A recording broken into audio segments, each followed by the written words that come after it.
저희 오늘 말씀을 다시 보기 전에 저희 레위기 말씀 하나 보고 같이 봤으면 좋겠어요. 레위기 23장을 한번 가볼까요?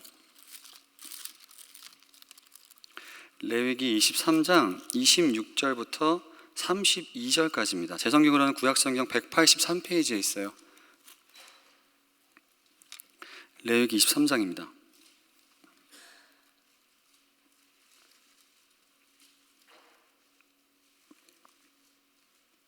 저희가 이 말씀을 읽다 보면 이 레위기 말씀 중에 스스로 괴롭게 하다라는 표현이 계속 나올 거예요. 여러분, 이것이 몇 번 나오는지 또 어디 나오는지 한번 잘 보시기 바랍니다. 제가 읽어드릴게요.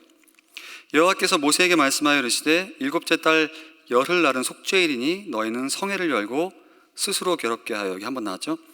여호와께 화제를 드리고 이날에 어떤 일도 하지 말 것은 너희를 위하여 너희 하나님 여호와 앞에 속죄할 속죄일이 됨이니라. 이날에 스스로 괴롭게 하지 아니하는 자는, 또 나왔죠? 그 백성 중에 끊어질 것이라. 이날에 누구든지 어떤 일이라도 하는 자는 내가 그 백성 중에서 멸절시키리니 너희는 아무 일도 하지 말라. 너희가 거주하는 각처에서 대대로 지킬 영원한 규례니라. 이는 너희가 쉴 안식일이라. 너희는 스스로 괴롭게 하고, 또 나왔죠? 이달 아흐렛날 저녁 곧 그 저녁부터 이튿날 저녁까지 안식을 지킬지니라. 저희가 이스라엘의 그 율법을 보다 보면 하나님께서 이 속죄일이라는 날을 정해주시고 1년에 한 번 이 이스라엘 백성의 모든 죄, 또 그 하나님을 예배하는 모든 레위인들, 제사장들을 위해서 이 속죄일을 정해서 한번 죄를 씻는 날을 정해주세요.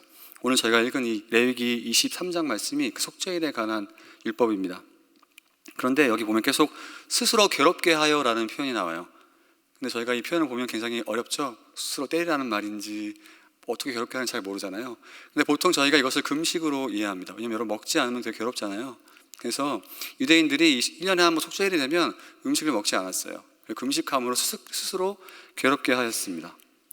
그런데 사실 이게 맞는 행동이죠. 왜냐하면 저희가 하나님 앞에 우리가 어떤 사람인지 알고 우리 죄가 얼마나 심각한지 알면 내가 하나님 앞에 먹지 않고 내 몸을 괴롭게 할 정도로 저의 죄에 대해서 진지하게 생각해 볼 수가 있습니다.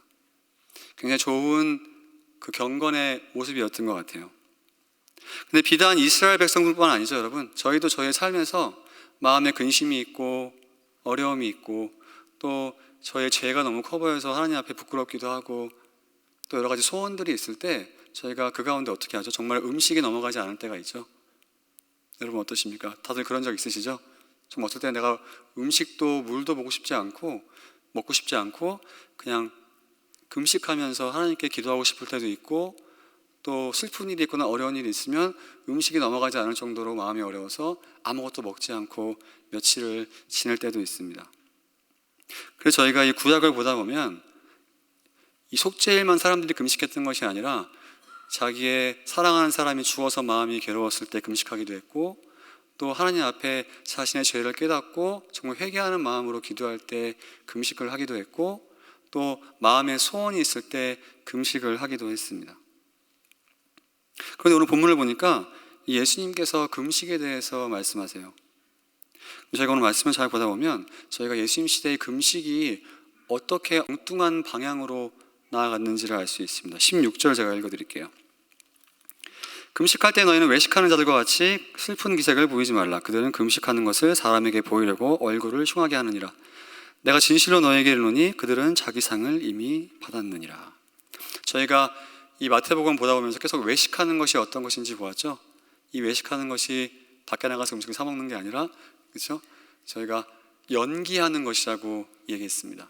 즉 마음에 있는 그대로 행동을 하고 표현하는 것이 아니라 무언가 사람들에게 보이기 위해서 연기하고 자신을 속이고 꾸미는 것을 외식하는 것이라고 했어요.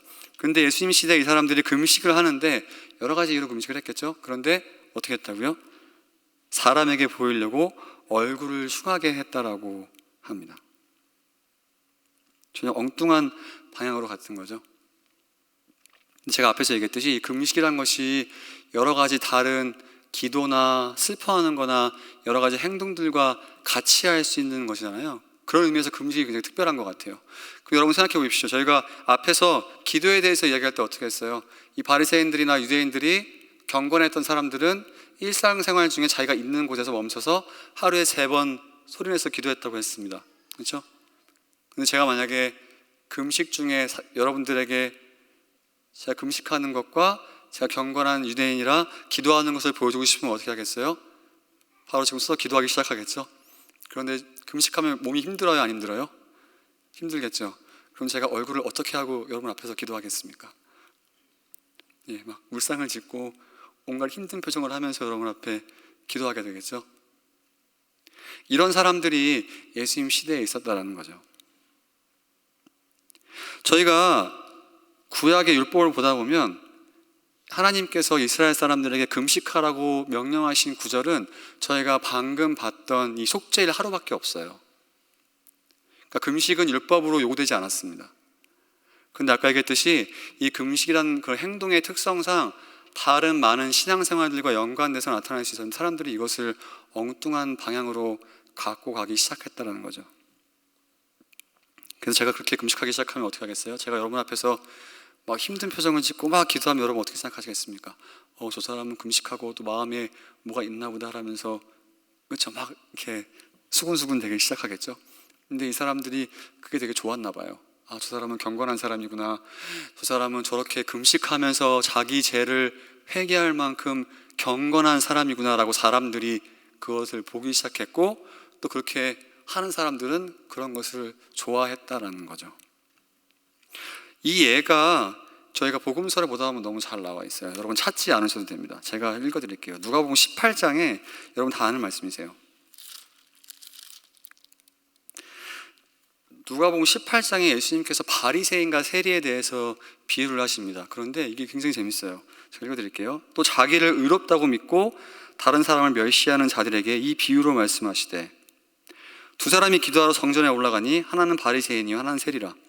바리새인은 서서 따로 기도하여 이르되 하나님이여 나는 다른 사람들 곧 토색, 불의, 간음하는 자들과 같지 아니하고 이 세리와도 같지 아니면 감사하나이다. 나는 일에 2번씩 금식하고 또 소득의 11조를 드리나이다 하고. 그렇죠? 하나님 저는 저 사람같이 금식 안 하지 않고 하나님 앞에 금식합니다라고 하면서 이 행동 자체가 자기 자신의 신앙을 의롭게 생각하는 엉뚱한 방향으로 갔다라는 거죠. 앞에서 얘기했듯이 하나님께서는 이스라엘 사람들에게 금식하라고 명하신 적도 없고 그리고 이 금식이란 것은 자기의 마음의 어려움을 표현하기 위한 그런 수단일 뿐이었는데 이것들을 사람들이 어떻게 바꿨다고요? 자기의 의를 드러내고 내가 얼마나 경건한 사람인지 남들에게 보여주고 다른 사람에게 인정을 받기 위해서 예수님 시대에 이 금식이란 것을 사용했음을 저희가 볼 수 있어요. 그런데 이 바리새인들이 이것들을 어떻게 발전시키냐면 바리새인들이 자신들의 하나님 앞에 경건을 표현하기 위해서 매주 월요일과 목요일을 금식했음을 예수님 시대의 기록을 보면 나와 있습니다. 근데 금식하면서 제가 봤듯이 사람들이 일상생활들을 할 거 아니에요. 그럼 또 일상생활들을 하면서 얼마나 힘든 표정을 지었을까요? 사람들이 얼마나 알아듣겠어요. 저 사람은 오늘 금식하는구나. 이 사람도 오늘 금식하는구나. 그러면 사람들이 그 자신에 대해 칭찬하고 알아주기 시작하면 그 마음이 얼마나 기뻤을까요? 내 신앙을 다른 사람들이 보고 인정해 주는구나. 이렇게 예수님 시대에 사람들이 금식을 오용했다라는 거죠. 다시 얘기하면 자신의 경건이, 자신의 신앙이 하나님 앞에 자기의 모습을 솔직하게 드러내고 나가는 것이 아니라 결국 다른 사람에게 인정받기 위한 것임을 저희가 오늘 본문을 보면 알 수 있습니다. 그리고 하나님과 나 사이의 관계가 중심이 돼야 되는데 결국 다른 사람들의 시선이 여기 들어와서 주객이 전도되고 있던 상황이 예수님 시대에 일어나고 있던 거죠. 그래서 예수님께서 어떻게 말씀하세요? 17절에 보니까 너희는 금식할 때 머리에 기름을 바르고 얼굴을 씻으라. 그럼 저희가 그때 어떻게 했는지 알 수 있죠? 이 사람들이 머리에 기름도 안 바르고 이 당시에 저도 가보지 않아서 모릅니다, 여러분. 그런데 그 이야기를 들어보면 이 중동 지역이 되게 건조하고 다라스도 건조하죠, 그렇죠? 건조하고 먼지가 많았어요. 그래서 머리에 기름을 바르고 단정하게 하지 않으면 먼지가 눌러보고 되게 더러웠나 봐요. 그래서 항상 단정한 삶을 살기 위해서 머리에 기름을 발랐습니다. 근데 여기 보니까 어떻게 해요? 기름 바르고 얼굴을 씻으라고 했으니까 그때 이렇게 금식하던 사람들이 그렇게 꾀재재하게 힘든 척을 하면서 했나 봐요. 그렇죠? 예수님께서 그렇게 하지 말라라는 거죠. 그러면서 어떻게 말씀하십니까? 18절에 이는 금식하는 자로 사람에게 보이지 않고 오직 은밀한 중에 계신 내 아버지께 보이게 하려 함이라. 은밀한 중에 보시는 내 아버지께서 갚으시리라. 그럼 여러분 한번 생각해 봅시다. 저희가 아까 얘기했듯이 금식은 다른 여러 가지 저희의 신앙생활과 연결될 수 있고 결국 이것은 저희의 경건의 문제와도 연결된다라고 이야기했습니다. 왜냐하면 바리새인들이 이렇게 금식하는 것이 경건하다고 생각했기 때문이에요. 그럼 여러분 한번 생각해 보십시오. 여러분이 보기에 도대체 어떤 것이 경건한 것입니까? 여러분들이 누구를 볼 때, 여러분들이 어떤 사람을 볼 때, 어떤 사람이 어떤 행동을 할 때 그 사람이 경건하다고 생각하세요?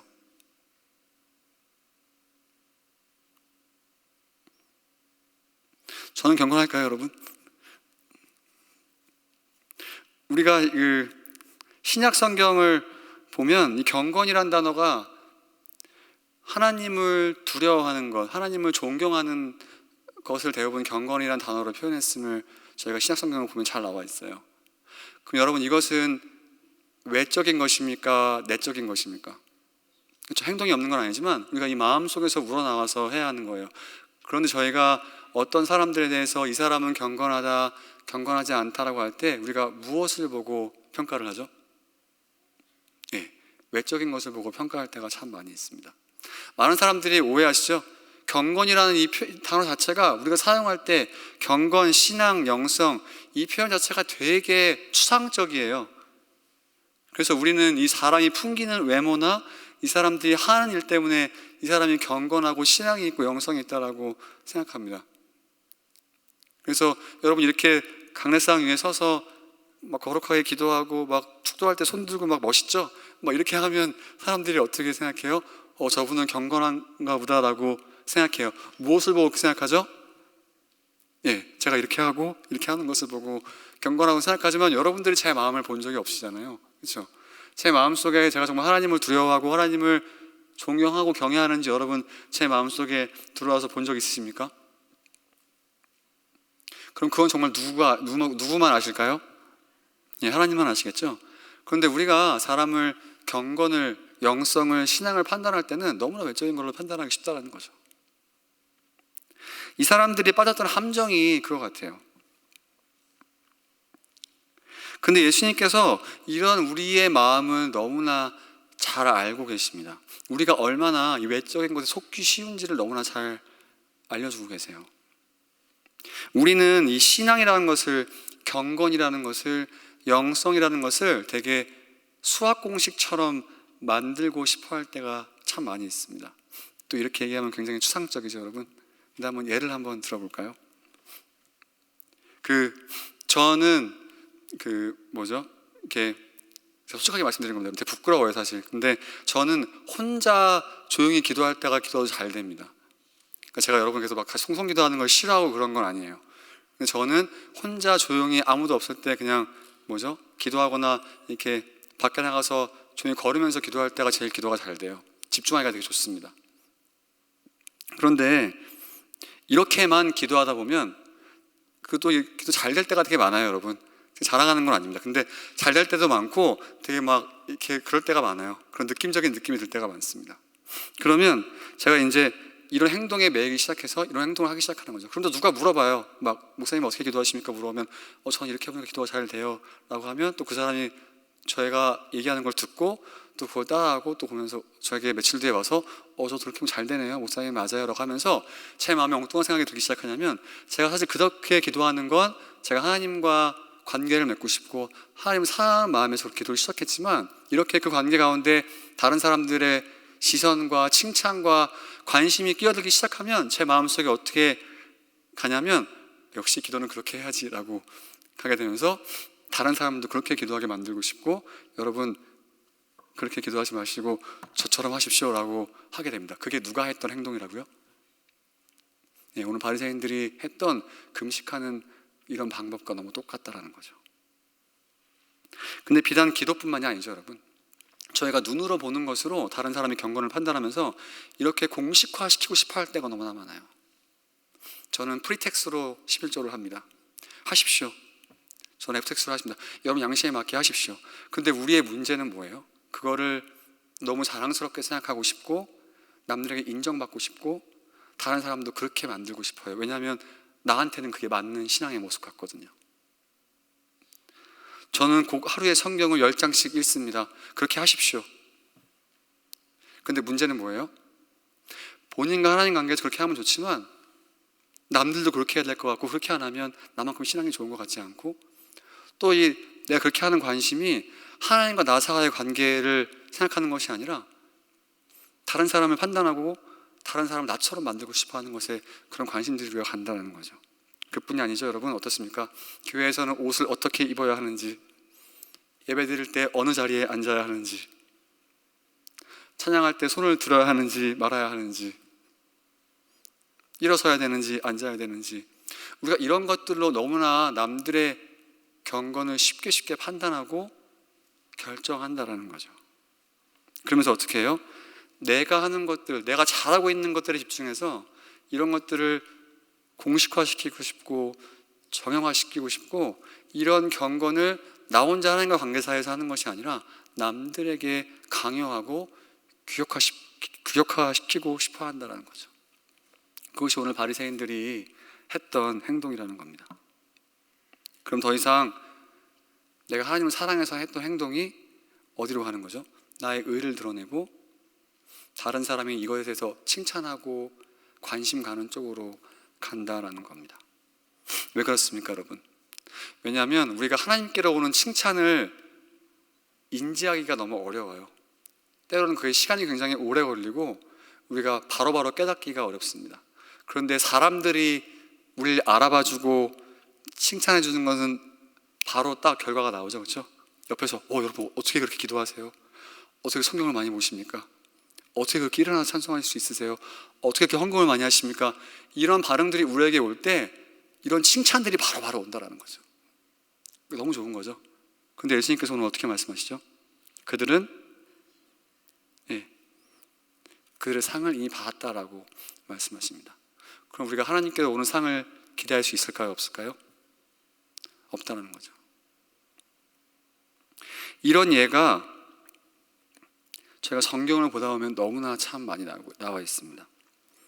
여러분 찾지 않으셔도 돼요. 제가 한번 읽어드리겠습니다. 유대인들이 자랑스러워하는 자기 전통 중에 하나가 뭐죠, 여러분?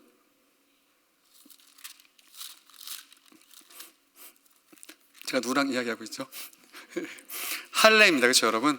지금도 마찬가지죠. 유대인들은 자기 몸에 할례 표시를 갖는 것이 나는 아브라함의 자손이고 하나님과 약속을 맺은 그런 특별한 사람이라는 그런 경건의 표시로 자랑을 되게 많이 해요. 초대교회에도 그런 사람들이 적지 않았습니다. 이게 언제 문제가 됐냐면 유대인이 아닌 사람들이 예수님을 믿기 시작할 때 그런 문제가 발생하기 시작했어요. 그래서 이 유대인인 기독교인들이 이방인 기독교인들에게 어떻게 얘기했냐면, 야, 너네 예수님 믿는 것만으로 충분하지 않아. 너네 할례를 받아야 돼라고 이야기했습니다. 자신들의 경건을, 그런 모양들을 이방인들에게도 강조하기 시작했어요. 이거에 대해 사도 바울이 어떻게 얘기하는지 보겠습니다. 갈라디아 6장에 이렇게 얘기해요. 무릇 육체의 모양을 내려 하는 자들이 억지로 너에게 할례를 받게 하려 하면 그들이 그리스도의 십자가로 말미암아 박해를 면하게 하는 뿐이라. 할례를 받은 그들이라도 스스로 율법을 지키지 않냐고 너에게 할례를 받게 하려는 것은 그들이 너희로 육체로 자랑하게 하려 함이니라. 무슨 말이죠? 이들에게는 할례 받았다는 것이 너무나 큰 자랑이라 자기의 신앙과 경건을 자랑하고 싶어서 그렇게 하게 했다는 거죠. 근데 이런 모습이 우리한테 없을까냐는 거죠, 여러분. 이런 모습은 우리에게 없습니까? 또 하나 볼까요? 로마서 한번 보겠습니다. 찾지 않으셔도 돼요. 로마서 14장입니다. 제가 읽어드릴게요. 14장 1절부터 12절까지인데 제가 읽어드릴게요. 믿음이 연약한 자를 너희가 받되 그의 의견을 비판하지 말라. 어떤 사람은 모든 것을 먹을 만한 믿음이 있고 믿음이 연약한 자는 채소만 먹느니라. 저희가 보니까 초대교회에, 이 로마 교회에 먹는 거 가지고 다른 사람들을 판단하는 사람이 있었구나. 그렇죠? 이런 걸 알 수 있어요. 먹는 자는 먹지 않는 자를 업신여기지 말고 먹지 않는 자는 먹는 자를 비판하지 말라. 이는 하나님이 그를 봐하셨습니다. 남의 하인을 비판하는 너는 누구냐?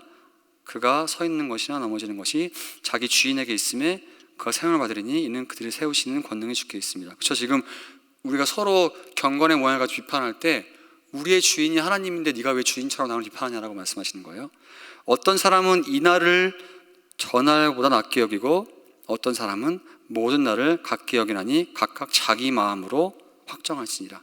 저희가 구체적으로 무슨 일이 있었는지 모르지만 이 초대교회 가운데 어떤 날은 소중히 여기고 어떤 날은 소중하지 않다라는 그런 논쟁이 있었나 봐요. 근데 여기 뭐래요? 각각 자기 마음대로 중요한 날은 중요하게 생각하라고 하는 거죠. 우리가 믿고 생각하는 그런 중요하고 경건한 것들을 다른 사람에게 강요하지 말라라고, 그게 우리가 끼어들 문제가 아니라고 계속 사도 바울은 이야기하고 있습니다.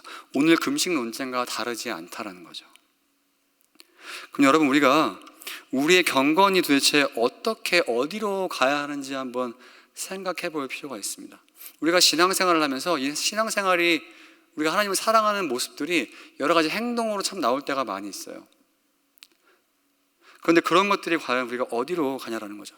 그리고 우리 다른 사람에 대해서 이 사람은 신앙이 있다, 경건하다, 영성이 있다라고 할 때 우리가 도대체 무엇을 보고 이 사람이 경건하고 영성이 있고 신앙이 있는 사람인지 판단하냐라는 거죠. 이것들이 우리가 이 사람이 정말 성경을 일찍 많이 보는지 안 보는지 사실 우리는 모르죠. 여러분 제가 성경을 하루에 몇 장 읽는지 모르시잖아요. 그렇죠? 어디서 어떻게 몇 장 읽는지 아세요? 모르시죠? 그렇죠? 제가 어디서 기도를 얼마나 하시는지 여러분 아십니까? 서로 모르잖아요. 그렇죠? 하지만 각자의 삶에서 각자의 상황에 맞게 방법에 맞게 하고 있으리라 믿습니다. 근데 만약에 제가 여러분들에게 여러분 하루에 성경 10장은 보셔야죠. 여러분 하루에 기도는 2시간 정도 그 자리에 있는 곳에서 무릎 꿇고 하셔야 되지 않겠습니까? 여러분 하루에 금식은 하셔야지, 하루에 꼭 금식 한 끼 하셔야지. 이런 식으로 제가 여러분들에게 마음 없는 강요를 하기 시작하면 이렇게 결국 될 뿐이라는 거죠. 그럼 우리가 오늘 말씀 보면서 우리가 남의 경건과 신앙과 영성에 대해서 이 사람들의 겉모습만 보고 쉽사리 판단할 수 없음을 저희가 알 수 있습니다. 오늘 말씀 보면 어떻게 해야 돼요? 더 이상 남들의 외모를 보고 남들이 어떤 행동을 하는지를 보고, 제가 뭐 거짓말하고 그런 것은 나쁜 거겠죠.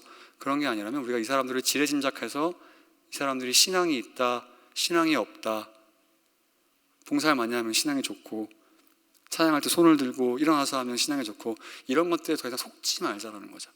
그런 것들로 판단도 하지 말자라는 거죠. 누가 판단하세요? 하나님을 속을 보신다라는 거죠.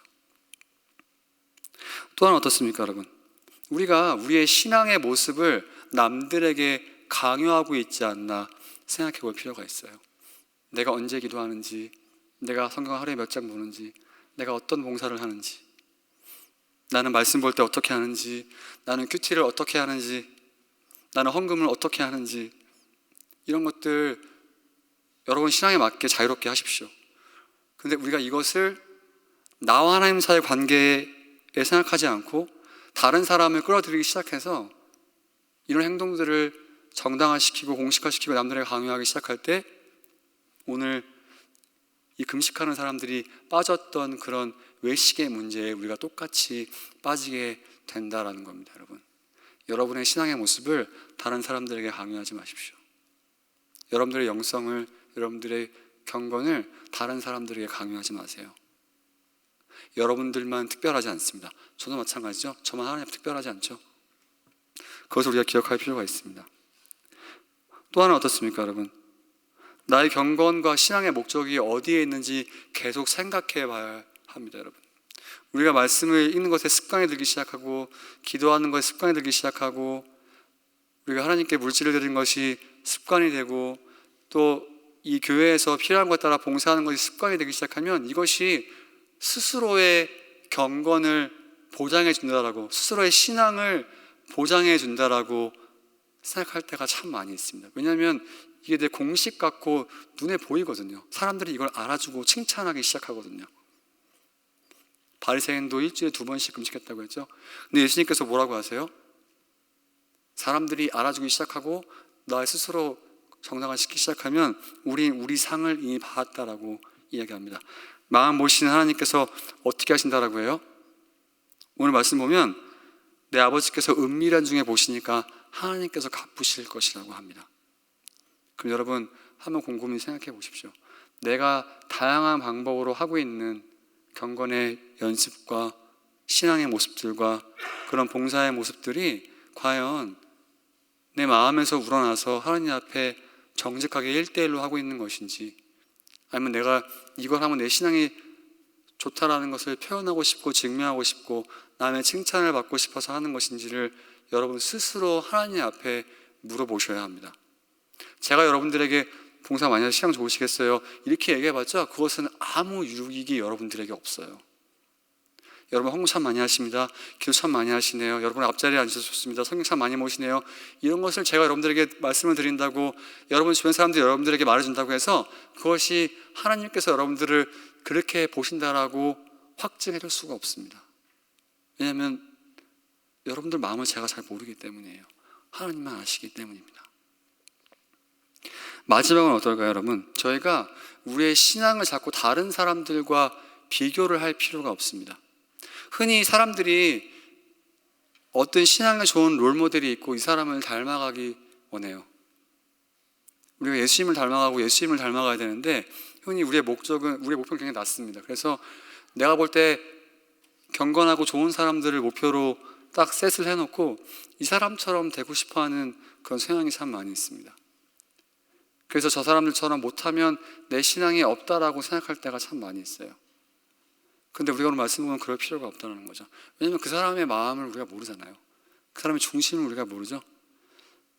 마음에서부터 우러나와서 행동으로 나와야 하는 것이 우리는 오히려 거꾸로 계속 간다는 거죠. 그렇다면 여러분, 여러분의 신앙을 다른 사람과 비교하지 마시고 하나님과 항상 1대1로 여러분의 경건과 신앙과 영성을 바라보시길 바랍니다. 그리고 다른 사람이 어떻게 하는지에 관심을 두지 마시고 어떻게 하면 내 상황과 현실에 맞게 하나님 앞에서 내 영성과 경건을 훈련시키고 자라갈 수 있을지에 관심을 가지셨으면 좋겠어요. 여러분 성경 10장 읽기 힘들죠. 저도 이런 때가 참 많이 있습니다. 저 레이기 가면 죽을 것 같아요. 다 째고 막 죽이고 껍질을 벗기고 피 빼고 저도 막 2장 3장 읽기 힘듭니다. 그럼 한 장만 읽어보시고 그렇게 시작하세요. 여러분 목표를 크게 세우지 마시고 여러분들이 할 수 있는 것부터 마음에 우러나는 걸로 시작하십시오. 자꾸 다른 사람을 여러분의 목표로 삼지 마세요. 그 사람처럼 되는 게 우리의 목표가 사실 아닙니다. 그래서 내가 저 사람처럼 못한다고 낙심하지 마시고 저 사람처럼 해야지라고 하지 마시고 하나님께서 여러분들 주시는 자유에 맞게 하나님을 사랑하는 마음으로 자율적으로 1대1로 하나님 앞에 서서 여러분들의 신앙과 영성과 경건을 훈련하시는 그런 여러분 되었으면 좋겠습니다. 마지막으로 저희가 한 말씀만 읽고 마칠게요.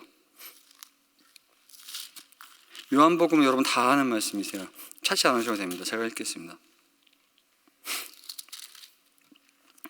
요한복음 4장에 보면 이때 예수 믿는 사람들이 얼마나 예배와 경건에 대해서 엉뚱한 모습을 갖고 있는지 알 수 있습니다. 제가 읽어드릴게요. 사마리아 여인이 예수님께 이렇게 물어요.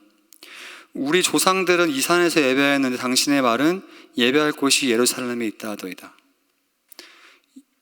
이 사람들에겐 전 우주를 만드신 하나님한테 예배할 장소가 이것저것밖에 없다라고 해서 이렇게 여기로 가야만 예배한다라고 생각했던 것 같아요.